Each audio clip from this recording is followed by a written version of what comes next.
Going live here. This is Hannibal, the HannibalTV.com. This week's Wrestling Observer has come in. It did not come in last night. It came in today. I'm going to do my weekly review with all the notes from it that I found interesting.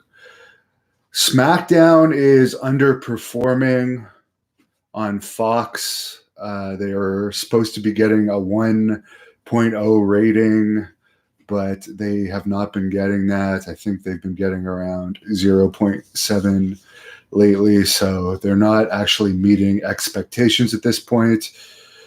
This isn't related to Wrestling Observer, but I watched an interview with CM Punk recently that was shot just before the Royal Rumble, and he said in that interview that although he works for Fox and could technically work for AEW, he believes Fox would fire him if he ever actually had a match for AEW while under contract to them, because obviously he's part of a WWE show on Fox, and Fox works closely with WWE, as we saw with all the WWE content as part of the Super Bowl, like former WWE champion The Rock doing the opening introductions, and there was commercials with The Rock, John Cena, and Ric Flair during the Super Bowl. The February 3rd Raw taping in Salt Lake City had a great house, 9,000 tickets sold. The January 31st SmackDown in Tulsa, Oklahoma, had 7,300 fans. Very good crowd. The January 17th NXT UK tapings in York, England, had 600 fans. The February 1st NXT show in Orlando had 350 fans. Regarding Matt Riddle, according to Dave Meltzer, he has some heat with Vince McMahon due to his social media posts challenging Brock Lesnar and Goldberg.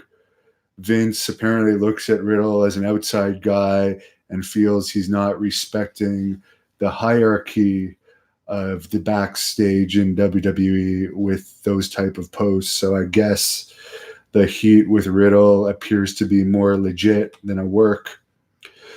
As was reported last week, Dave Meltzer confirmed it. Bret Hart, who's 62, has a basal cell carcinoma on his skin, which, for those that don't know, yes, that is considered a skin cancer cell, but you don't actually you're not reported to the Cancer Society here in Canada that you have skin cancer by just a basal cell. They basically cut it out, which, yes, you could call it surgery, but it's no different than removing a mole. Then they do another test of the area, send it off to a lab, and see if you still have it. In most cases, it disappears after you cut it out. If not, they cut out a bigger piece. So someone told me the guy that played Wolverine had like 14 of these removed. It's a common procedure. My father even had one removed. Like, it's not a big deal, but it does show you that you should wear sunscreen out there, that the sun is really dangerous. Morgan Stanley, who is a stock analysis, cut his projected price value on WWE stock from $80 a share to $50 for a share. He says that the loss of WWE executives George Barrios and Michelle Wilson, who they fired last week with no transition period and no notice, shows a lot of uncertainty with the business, and that the company is going to lack senior leadership, with Vince McMahon being preoccupied a lot with the XFL. They keep telling us the XFL and WWE aren't going to be connected, but it's the same guy running both companies, whether theoretically or not. Vince McMahon is running both companies, so it's definitely going to spread Vince McMahon thin. The WWE's fourth quarter with the new television deals for Raw, SmackDown, and NXT in place, led to them having the most revenue in the history of the company, $322.8 million in revenue with a $69.3 million profit. So say what you want about WWE, and you guys can all say Vince McMahon is crazy and all this, but he generated $322.8 million in revenue. That is pretty damn impressive. It is noteworthy, though, that AEW is actually owned by the Khan family, who are worth more than Vince McMahon, which is one of the reasons, reportedly, why Vince has been signing a lot of wrestlers to very large contracts for multiple years, so they aren't bought out by AEW and they don't wrestle for AEW, because if AEW gets more and more popular, it could affect the WWE's business. Timothy Thatcher, who is 36, I know nothing about this guy other than his name, apparently had an open offer to come to WWE for years, and he has now started at the Performance Center. I know he's very popular with the Smart Mark crowd. Devious One on here says, good afternoon. Motor Stash says, do I think there's any chance John Jones loses Saturday? I am a big John Jones fan. I will say John Jones is probably going to win. There is MMA news in this. I'll get to it. Uncle Rory says, what are my thoughts on Vince saying there may be changes to the WWE network?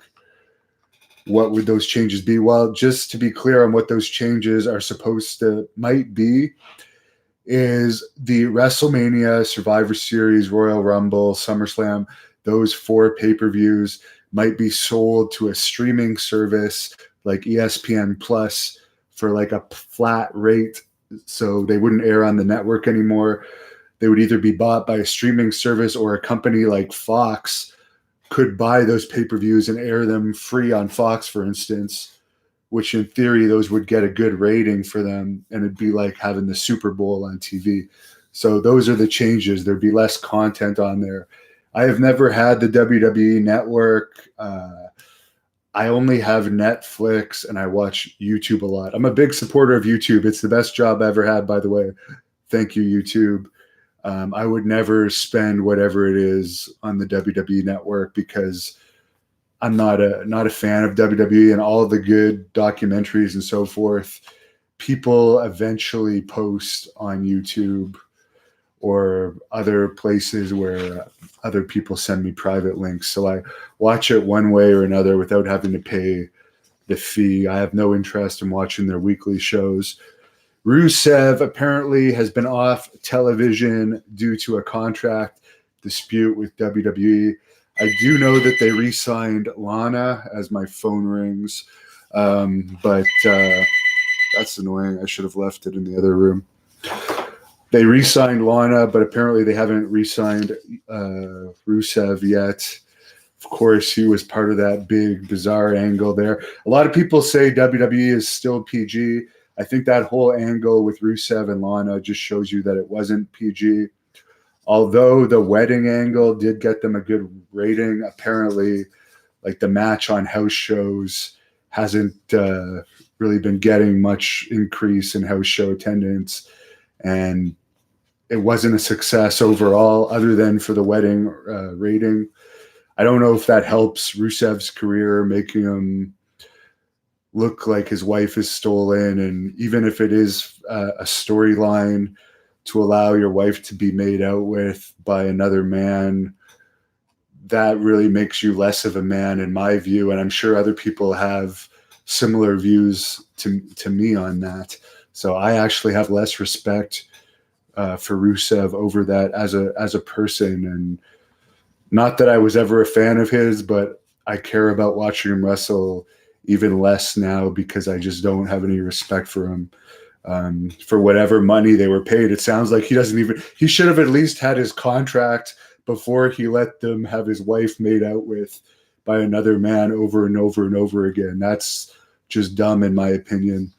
The Revival have asked for their release again. WWE keeps making them more and more money offers, but they keep turning it down. It appears, according to Meltzer, that the Revival could actually leave the company when their contracts expire around April. They might be free to actually leave by April. WWE filed a trademark on the name Victor, who trained in the dungeon with me. He was part of the Ascension. So I guess that means they're likely not going to let him use the name Victor on the independent scene. It'll be interesting to see how well he does on the independents. I don't know how beat up his body is for those years and years of wrestling full-time for WWE. WWE is doing less and less house shows. There's no house show attendance to report this week. MLW has announced they're working with Dragon Gate in Japan now. They did a show February the 1st in Philadelphia at the ECW Arena, now known as the 2300 Arena, that they sold out with 1,000 fans. So I know Ring of Honor, the last bunch of times they ran Philadelphia, they did not have good crowds there. So that's good that MLW is growing. MLW is one of these companies, one of the few, along with AEW, that is actually growing year by year. Selena De La Renta, who's a manager in AEW, also very good looking in my opinion, wasn't on the Philadelphia show. I guess her grandmother was hospitalized with cancer. So sorry to hear about that. Cancer is a terrible thing. Listen to my interview, my Great North Wrestling podcast this week, either on YouTube or the Great North Wrestling podcast audio version on iTunes. Tracy Smothers also has cancer, and I'm really sorry to hear that. There's a big tribute show for him tonight outside of Knoxville, and he's having a really tough go of it. It's actually blood cancer that he has, so he's going through chemotherapy. So praying for him.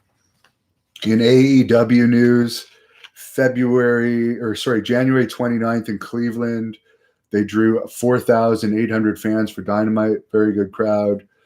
February the 5th, this week in Huntsville, they drew 2,900 fans. In New Japan news, I guess there is talk that they're going to do a summer show in Madison Square Garden. It's not announced yet, but they're looking to maybe run it in August.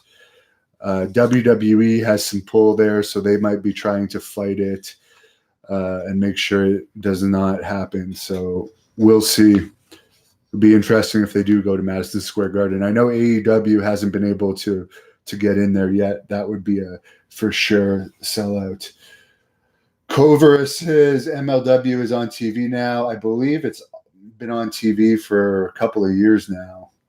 As I said, I don't have cable, so I don't know. Matthew 27, did I see the Cody MJF segment? No, but I heard it was good.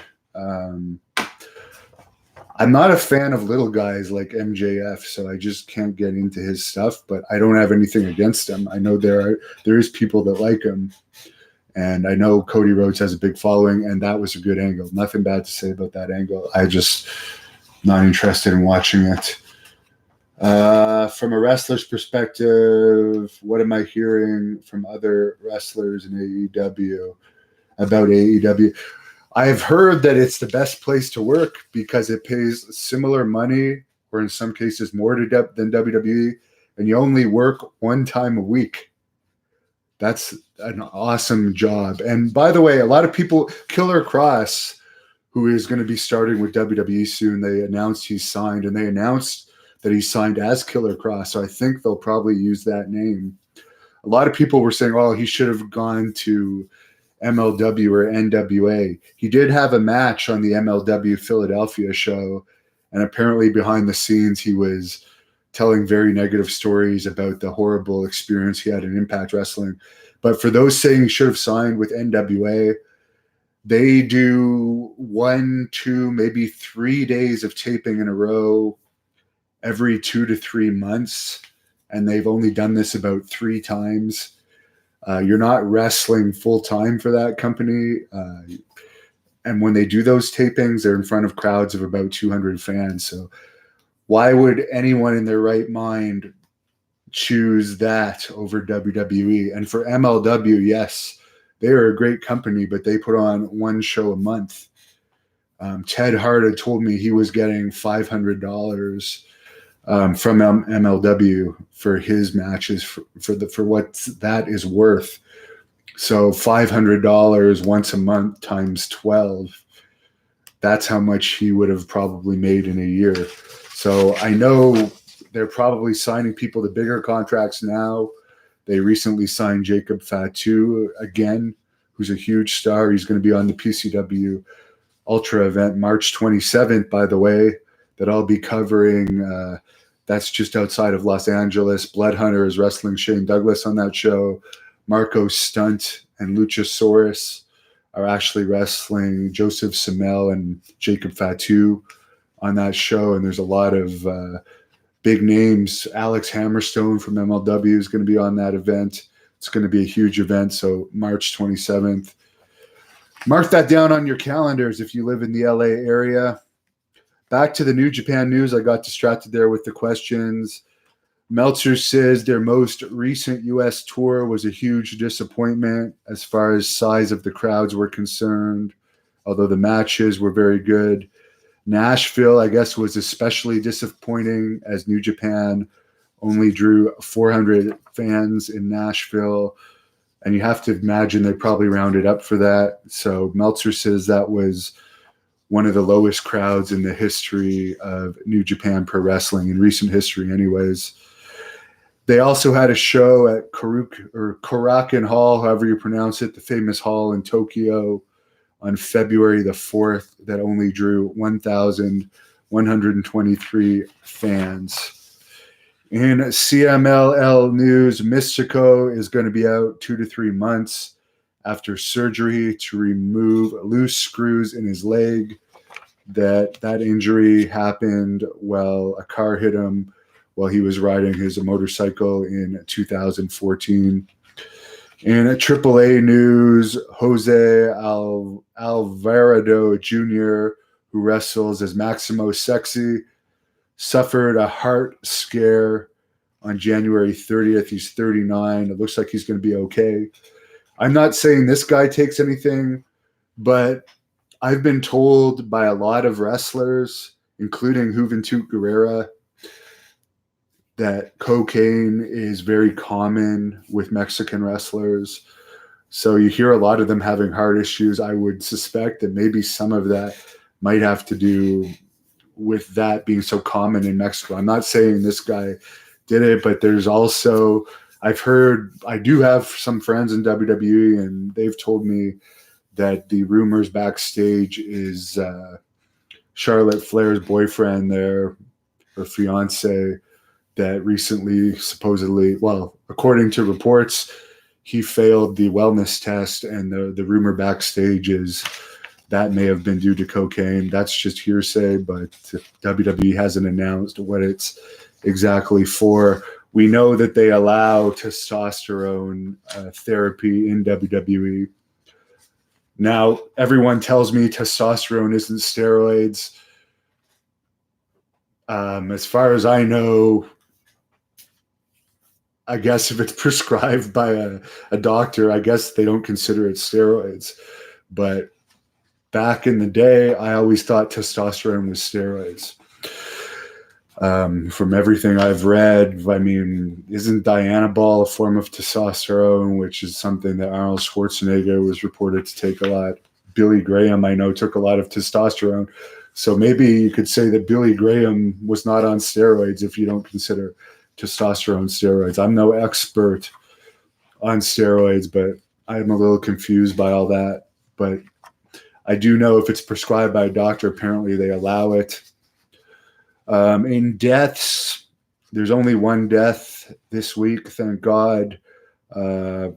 Former New Brunswick wrestling star Bobby Kay passed away at the age of 70 due to complications stemming from lung failure at his home in New Brunswick. So sorry to hear about that. I'll answer a couple questions before I go on to the MMA news. Conover says, does he legally own the name Killer Cross? I'm not sure, but as I said, WWE has announced him as Killer Cross. So who knows? Matthew 27 says NXT looks like a basement show with 300 fans. From what I understand, their house shows often only get 100 fans. So 300 fans is also fairly regular. Their tapings are done in front of about 400 fans. So other than the big takeover events, they don't get huge crowds. I know in the UK they only do TV tapings. They don't do NXT house shows anymore because they weren't successful. Rodzer says test is an anabolic steroid. Yeah. So as I said, Ryback was mad at me at one point because I had mentioned that he said on Jim Ross's podcast that he took testosterone well in WWE, and then he was mad because he was saying I was saying he was taking steroids. I don't know the damn difference. I don't care who takes what in WWE. I really don't. Robert Frank 615 says TRT isn't steroids. Tren, Anavar, and Ecopoise are steroids. I take them all. So I'm guessing even though you would buy D-ball, Sustanon, Cyprianite, Enthionite, testosterones like that, even though you would buy those from a steroid dealer, I guess those aren't considered steroids because they're testosterone. Okay, so even though you would buy them from a steroid dealer in places where they don't prescribe testosterone therapy, they're not steroids. It's all very confusing. And from what I understand, WWE doesn't test for growth hormone, which isn't a steroid either, but it's Lex Luger explained it in his interview with me. You often take growth hormone along with the steroid cycle. It helps you stay lean and look full, from what I understand. It's very expensive on the black market. I'm not sure how much it is when it's prescribed by a doctor or if you can write it off or what. Ryback, Silverback Gorilla Reeves, obviously a big Ryback fan, says NXT's main champion is 170 pounds and 5'8". Well, you know what? The most of the fans watching NXT are smart marks, and they seem to like the smaller wrestlers. I personally don't. I actually tried to watch an AEW dark match from the Jericho cruise because one, I wanted to see what it looked like on the cruise ship. Apparently, they had 2,100 people on that cruise ship. It was sold out. But I tried to watch this match, but it was two little guys, and it was tough watching it for 4 minutes because I'm just not interested in little guys. Corey J. Goldberg, why did I stop wrestling? Because I'm doing better as a reporter. Some people ask me, I was 3-0 in kickboxing exhibitions. Why am I not pursuing that? I wasn't paid anything from kickboxing. When I was wrestling full-time in Puerto Rico, I wasn't making as much as I'm making now from YouTube. I still do have a second job, but I'm enjoying YouTube. It's more fun for me. And why force myself to wrestle if for whatever reason I'm blackballed? Doesn't make any sense, because in theory, when WWE signed me in 2009, I was good enough to be signed. I was good enough to be told I was the best wrestler in that camp by Pat Patterson. And it's now 11 years later. I'm actually in better shape now, have more experience, have wrestled more top stars, and I'm more popular. But let's make sense of this. There's zero interest in me, so why keep wrestling? There's no point. Let's focus on what I'm good at. Krilling876, thank you for the $2 tip. AEW had Orange Cassidy beating up Luchasaurus. I guess that was on Dynamite. Didn't see it, and why would I watch it to torture myself watching that? I don't want to be negative.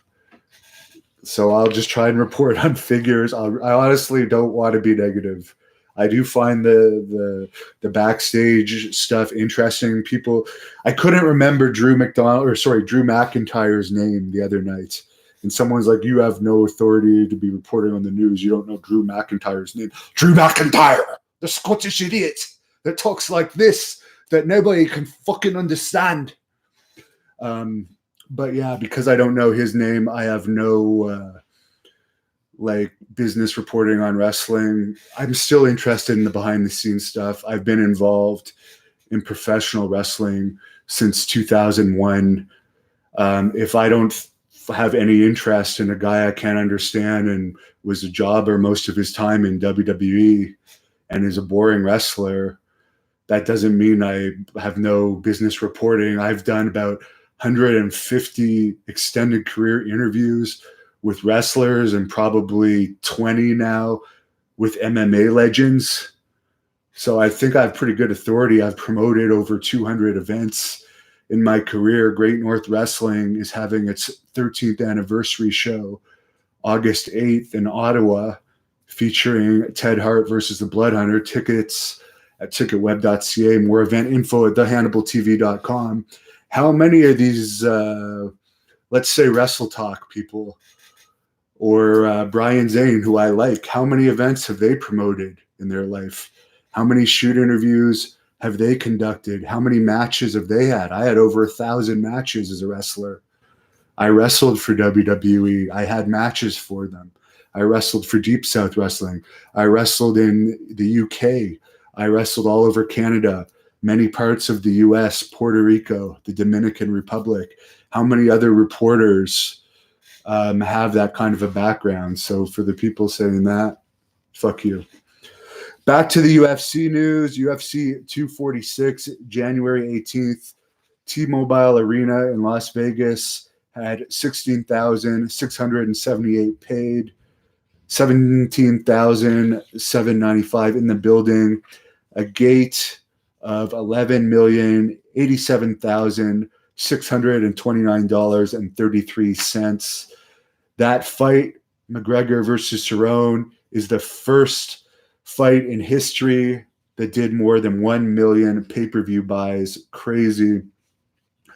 The old record with 800,000 buys was for the Logan Paul KSI fight, which, by the way, anyone that wants to bash Logan Paul, I've actually watched him a little bit since hearing these huge numbers that this guy has. And he's actually a good fighter. CM Punk said he wouldn't fight him for a reason, because he would beat him. His skipping is very good. I've watched his shadow boxing. He's a not bad fighter, especially for his first fight. If you count how good a fighter you are, for how many pay-per-view buys he had, 800,000 pay-per-view buys for your first professional fight. That's pretty damn good. So I don't have any issues with that guy. He's very popular. What are young people watching now? They're not watching WWE. They're watching guys like this Logan Paul. The heavyweight division in UFC, according to Meltzer, has Stipe Miocic just getting cleared for return earlier this week after undergoing eye surgery last year.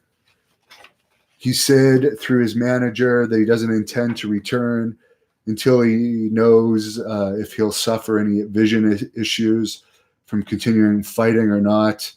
The UFC plans to book him against Daniel Cormier to finish off their trilogy of matches later this year. UFC also had an event at the PNC Arena in Raleigh, North Carolina, drew 14,533 fans for a gate of 1,303,320. I did watch this fight. Curtis Blades defeated Junior Dos Santos pretty convincingly. And Junior Dos Santos, for anyone that doesn't know, defeated Brock Lesnar pretty convincingly. So big things on the horizon for this Curtis Blades. The $50,000 bonuses for that Riley show went to Brett Jones and Tony Gravely for Fight of the Night. And Performance of the Night bonuses went to Alex Perez and Herbert Burns. Dana White has indicated that Kamaru Usman versus George Masvidal for the welterweight title will take place in Vegas during early July.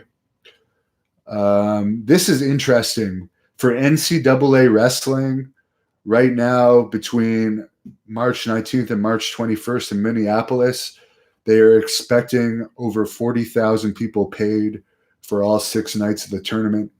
Now, remember, just a few years ago, they were thinking about taking amateur wrestling out of the Olympics. So this is amazing to me. 40,000 paid 6 nights in a row for amateur wrestling. That is crazy. I really wish it was that popular when I was still doing it.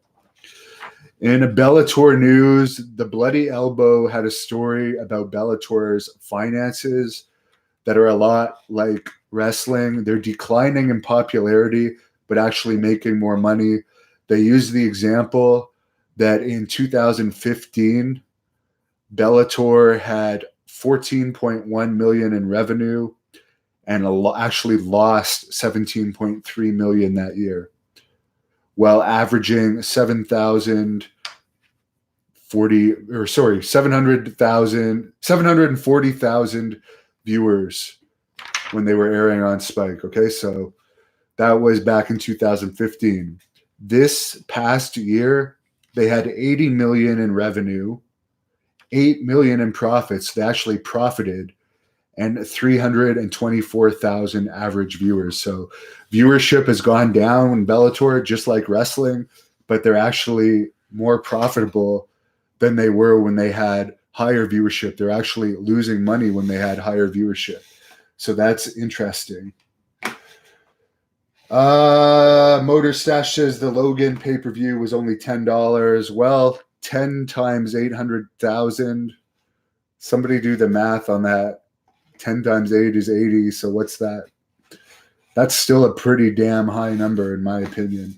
Plus, I believe the Staples Center in LA was sold out that night.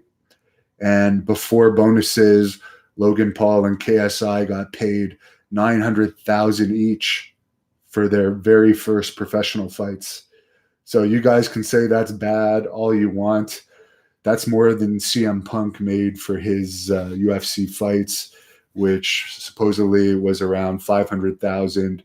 His wife indicated that Punk actually got $1 million or so if you include all of his bonuses. Corey Goldberg, update on Billy Jack. Billy Jack is appearing for the Hannibal TV at WrestleCon April 3rd and 4th in Tampa with Mike McGurk, the former female WWE ring announcer. I'm going to have a camera running at the Hannibal TV table. So if you're in Tampa, when you come and see it, ask a good question to them. Maybe I'll put it on the Hannibal TV. Do something interesting. Maybe I'll put it on the Hannibal TV. Someone says Bellator's interest is down because they moved their best cards to DAZN. Their free cards on Paramount suck. The last thing I saw from Bellator was the Jake Hager thing where he kneed his opponent 3 times in the groin. Patrick Rose, his word up. NH28 says that's incorrect. Loads of fights have done over 1 million buys. I said 1 million streaming buys. That is the difference. Tony Gilbert Jr., any desire to get involved with MMA, not necessarily a fighter, but as a manager or something? I'm doing well at YouTube, as I previously said. To fight in MMA, if someone paid me enough for a fight where I could not have to do YouTube for a long training camp to prepare for the fight, and I could just do nothing but train and prepare properly for a fight, yes, I would do that, but I am not like that interested in that. It requires a lot of training. I like fight training, but to train for an MMA fight, you're talking like 2 to 3 times a day just in fight training. So like, I'm already having to work a regular job part-time still and do videos to make extra money and so forth, stay updated with the news, which thank you for everyone for supporting my news. It doesn't cost me anything like the shoot interviews, so I don't mind doing it. But to do all of this plus train for a fight, I don't want to do again. I'd rather just be a full-time training for my fight. Like if anyone watched my interview with Mark Coleman, he said all he would do at his best would he wouldn't even live with his family. He would rent a hotel. He would sleep. He would eat. He would train. And when he's not training, he's resting for his next training session. If you want to be a great fighter, that's what you need to do. But I would have been better off in MMA if I hadn't gone into pro wrestling, if I'd gone in right from high school to MMA. But at that time, as Dan Severn told me, I think in UFC around that time, he was fighting like 3 times a night to make $100,000 payoff, and he was the top guy. It's not like it is now where there's much better payoffs in the UFC. Any update on the Sgt Slaughter and his false Marine claims? Yes, I've investigated it further. It does not appear he was in the Marines. Now, I was actually in the Army Reserves, by the way, for 2 years in infantry. Didn't like it. I only lasted 2 years. But I don't go around claiming I'd had service or anything. But it sounds like I'm even more qualified to claim in shoot interviews like this, not in a character interview if I was playing a military character, but in shoot interviews like this, I'd even be more qualified of making those claims in Slaughter with my short service. And finally, just got a plug, February 29th, Great North Wrestling, Smith Falls, Ontario, Annihilation, Haku, The Barbarian, Too Cold Scorpio, Lufisto, Jessica Black, Sexy Eddie, Jeremy Prophet, Carl Leduc. It's going to be a huge show. There is going to be a French TV station that has actually very good reach doing a mini documentary behind the scenes on Great North Wrestling Annihilation too. So that's pretty cool. It's going to give us some good publicity. Tickets are on sale now at the Galipo Center Theater or ticketpro.ca. Go to the Hannibal TV for more information. NH28 says Sarge would never pass for the Marine PTF. Haha. And just to restate it again, the reason I had an issue with Sgt Slaughter claiming he was a Marine was not that he was claiming it on TV. It's that he claims it in out-of-character interviews, and apparently he's been claiming this even to the boys when apparently, according to the U.S. Marines themselves, they don't have a record of him working for the Marines, and like Marines actually lose their life doing their job.